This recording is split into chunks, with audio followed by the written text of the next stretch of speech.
Thanks to Eleanor being gone, we can play this freely. We should thank Eleanor, my son said. Yeah, thanks for being gone, Eleanor, chimed in the other. Hearing these words, I realized something. They were the exact words written on the photo in the coffin of my son's wife. Could it be that the awful prank was actually done by my son? As this thought dawned on me, I couldn't help but suspect my son. After seeing the two off for their day out, I decided to search my daughter-in-law's room for any clues. There was no doubt that my daughter-in-law's death was an accident, but I couldn't accept their attitude. I kept thinking there might have been something more to it. Relying on a mother's intuition, I desperately searched. In her modest room, which reflected her personality, I found a diary. Sorry for reading this without permission, Eleanor, I whispered to myself as I turned the pages. I read through the diary, anxiously looking for anything that could lead to the truth. What I found far exceeded my expectations. A series of terrible events. You're kidding. Not just Charles, but my husband, too, was involved in such things? The diary revealed a series of horrifying misdeeds by my son and husband against my daughter-in-law, about which I knew nothing. Rather than remorse, their attitude seemed to worsen, and I decided to take revenge. I'm Hannah. I turned 62 this year. I live with my son and his wife, and I thought we got along reasonably well, but that changed suddenly. One day, my son's wife, Eleanor, died in a car accident. Eleanor, my only daughter-in-law, was as dear to me as my own child. Having lost her parents early, she treated me like her real mother. Despite being timid, she was caring and kinder than my son, and I dare say I loved her more. Losing such a beloved daughter-in-law left me in deep despair for a while. Mom, we need to prepare for Eleanor's funeral, so please pull yourself together, my son urged. Yes, I need to be strong. Eleanor wouldn't rest in peace otherwise.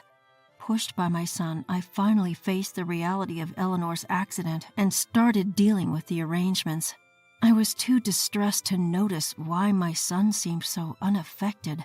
On the day of the funeral, I cried until my eyes were swollen red.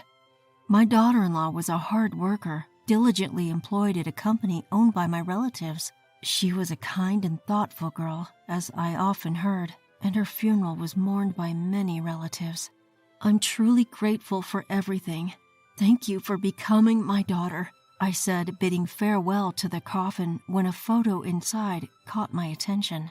It was a family photo taken during a trip, presumably placed there by someone with good intentions. However, strangely, my daughter-in-law, who should have been in the picture, was missing. It wasn't that she wasn't in the original photo, rather she was cut out from where she should have been.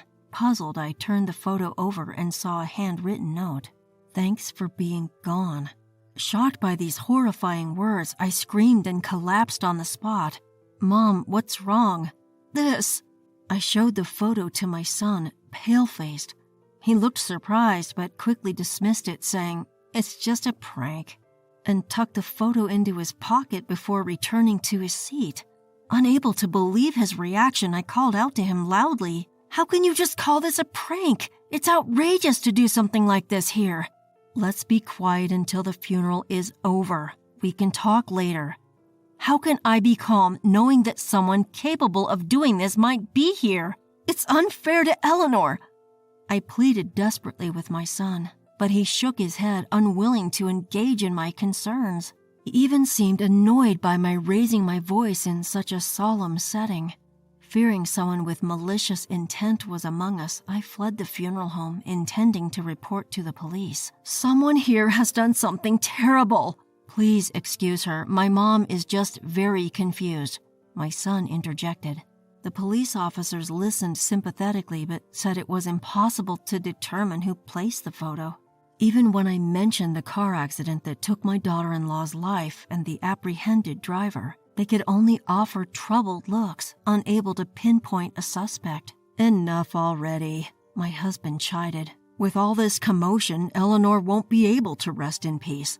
"That's right, Mom. Dad's right," my son added.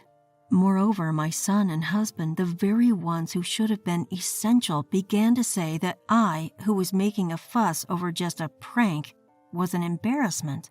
A gentle husband and son trying to calm me down, distraught over losing a beloved family member. To the police, they must have appeared as caring and sensible, but to me, their indifferent faces during such an appalling event at my dear family's funeral were far more terrifying. "Why aren't you upset? This is a malicious prank. How can you be so calm?" "Crying and screaming about it won't make Eleanor happy," they replied. "What's the point in finding the culprit anyway?" Perhaps to the other funeral attendees it seemed like I was overreacting. Advised by other relatives to calm down, I quietly returned to my seat. Even at the family funeral, the lack of tears from the two of them made them seem suspicious to me. I managed to hold myself together during the ceremony, having promised to talk with them afterwards. It was important to properly send off my dear daughter-in-law. Clutching my handkerchief, I held on to that thought throughout the funeral.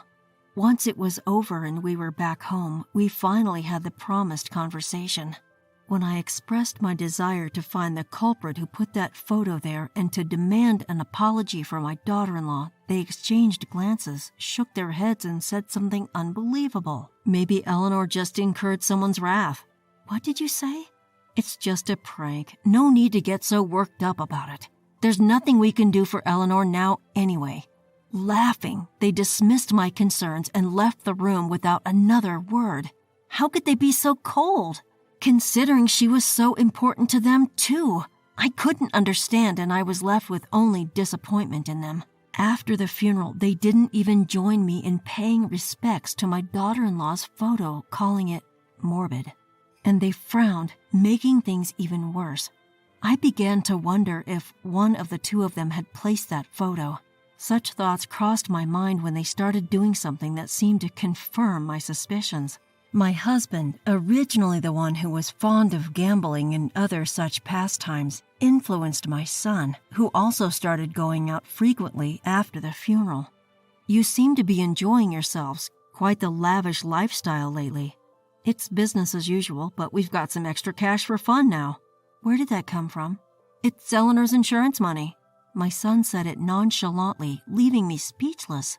They were using the insurance money from a family member's death for leisure, an utterly heartless act.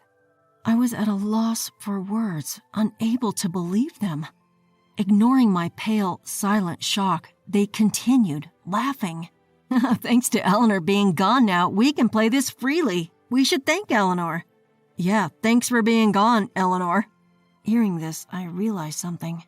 Those were the same words written on the back of the photo that I saw. Could it be that my son really did it? The suspicion towards him grew unbearable. After they left to enjoy themselves, I decided to search my daughter-in-law's room for any left-behind clues. Ever since the accident, my daughter-in-law's room has been left untouched. I looked around, searching for anything left behind, despite being repeatedly told by my son and husband to clean it up quickly. I just couldn't bring myself to do it right away, so I left it as it was. In her modest room, which reflected her personality, what I found was a diary. "Sorry for reading this without permission, Eleanor." I apologized in my heart as I turned the pages. Anxiously, I read through it, looking for anything that could reveal the truth. What I found exceeded all my expectations, a series of terrible events. Can it be true? Not just Charles, but my husband as well? The diary detailed the harassment she suffered from both my husband and son. My husband had been harassing my son's wife in my absence, treating her almost like a servant. It turns out he even discussed these actions with my son, who not only failed to intervene but also joined in the mockery. In secret, away from prying eyes, they repeatedly tormented her, and she endured it silently. As detailed in her diary over several days, they raised a question in me. Why didn't you ever confide in me?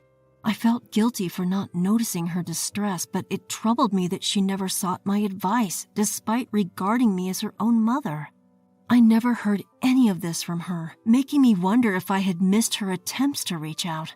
Then I came across a passage in her diary. I can't tell Hannah she's like my real mom. I don't want to upset her. Tears welled up in my eyes reading those words. My kind-hearted daughter-in-law, who surely never wronged anyone, couldn't have been the target of hatred.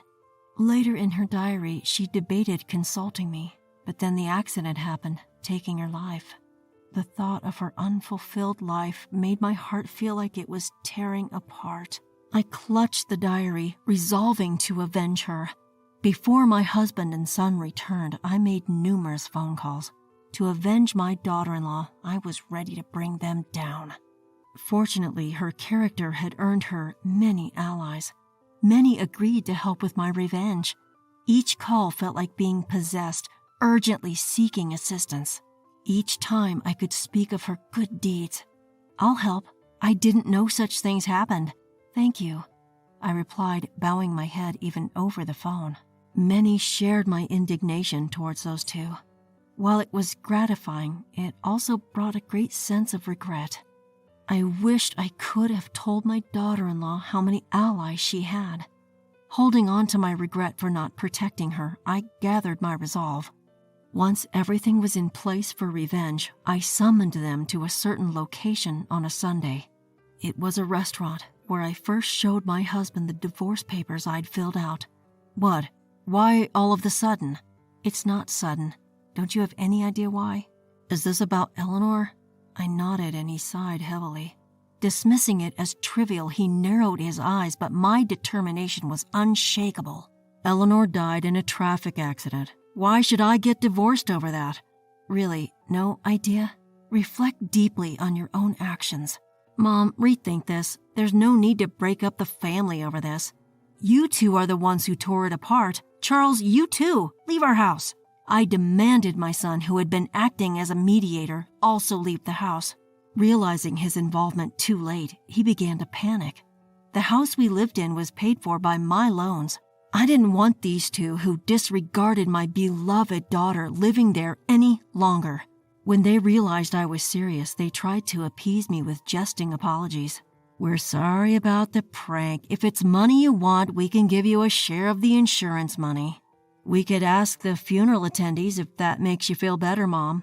"It's not about that," I replied, sighing at their off-target apologies. Could they truly have forgotten all they had done?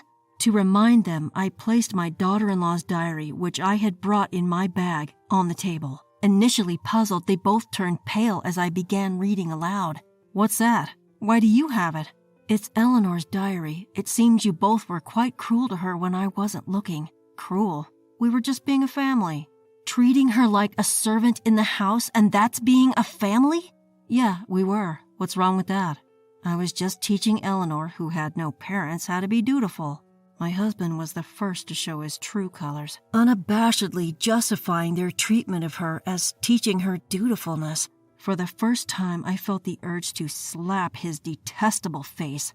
My son, flustered by the exposure of the truth, finally admitted he had followed his father's lead. His excuses implying fault on my daughter-in-law's part only deepened my disappointment. Inwardly, I apologized to her, realizing they never considered her family. See, Eleanor was better at work than me, and that annoyed me.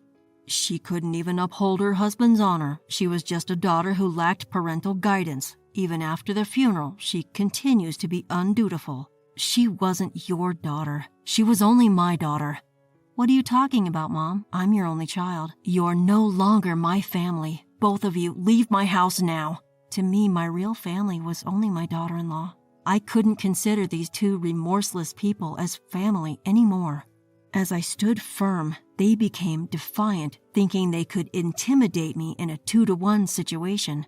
"Are you going to kick out your own family for someone who's no longer here? You took her place away first." I stood my ground, shouting back and not flinching, even as my husband banged on the table and yelled. Frustrated by my resistance, my son reached for the diary in my arms. Stopping him was the president of the company where my daughter-in-law had worked. "President, why are you here?" "I heard about it from Hannah. It seems you've been treating one of our valued employees terribly." Seeing the person who intervened just in time, I felt a wave of relief. Actually, I had arranged for the president and colleagues who knew my daughter-in-law to attend this meeting secretly. Seeing his seniors and juniors approach from behind, my son looked visibly shaken. I only intended to observe, but seeing no remorse, I felt compelled to intervene. "It's not my fault. Dad was the one leading the way in mistreating her. Yet you didn't help her. You thought she was getting too confident because she was good at her job? Well, that's... A worker with no people skills is of no use to our company." Realizing they were outnumbered, the two collapsed on the spot. They begged for my forgiveness. Too late, and I shook my head. "The one you should be apologizing to is different," I said. "But you found it gloomy to even pay respects, right? I'm sure Eleanor wouldn't want to see your faces now." With that, I left them behind. Seeing their dejected faces, I felt a weight lift off my shoulders. Afterward, I got the divorce papers signed, and my husband and I became strangers. But my ex-husband and son, still trying to stay in this house, were promptly moved out by movers I hired. They now live in a small, cheap apartment, managing somehow together. The president, who had been fond of my daughter-in-law, deeply apologized for not noticing her situation, and was quite indignant at my son's behavior towards her, resulting in his termination. He still lingers there part-time, but with a cold shoulder from his informed colleagues. As for my ex-husband, it seems he squandered most of his savings on horse racing and often came to me for money. I learned he was frequently scolded by my son for his spending habits. Despite being in a dire financial situation, he would beg for money to continue his only enjoyment, horse racing. Fed up with his unrepentant attitude, "I'll call the police if you come again," I warned. "Apologize to Eleanor. It won't be forgiven, but it's the least you can do. I am sorry, so lend me some money." "If you're truly sorry, why not find a part-time job to help your son? Without him, you're nothing." I slammed the door in his face. He pounded on the door for a while, blaming my daughter-in-law, but eventually left. In the quiet living room, I paid my respects to my daughter-in-law. I often wonder and regret if I could have done something sooner as a mother. The photo I found in her coffin, which my son and husband denied knowing about, might have been a message from her. I can't do anything for her now, but I hope reporting how things ended up with those two gives her some peace as I look at the picture of my dear daughter.